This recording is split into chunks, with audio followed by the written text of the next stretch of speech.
पुण्यातून एक धक्कादायक अपघाताची बातमी समोर येत आहे। आज दिनांक 5 एप्रिल 2024 रोजी सायंकाळी सुमारे 5 वाजण्याच्या सुमारास मोहम्मदवाडी येथील क्लाउड9 परिसरात एक भीषण अपघात घडला। मिळालेल्या माहितीनुसार MH43 BG6210 क्रमांकाच्या टँकरवरील चालक रवींद्र भीमराव दनाने वय 34 वर्षे याने भरधाव वेगाने वाहन चालवत दुचाकीला जोरदार धडक दिली।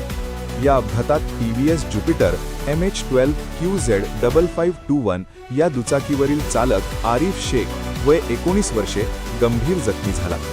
जखमी अवस्थेत त्याला तत्काळ रुबी हॉस्पिटल वानवडी येथे उपचारासाठी दाखल करण्यात आले, मात्र डॉक्टरांनी तपासल्यानंतर त्याला मृत घोषित केले। या प्रकरणी पोलिसांनी आरोपी टँकर चालकाला ताब्यात घेतले असून पुढील तपास सुरू आहे। ही कारवाई वरिष्ठ पोलीस निरीक्षक मानसिंग पाटील काळेपडळ पोलीस स्टेशन यांच्या मार्गदर्शनाखाली करण्यात येत आहे।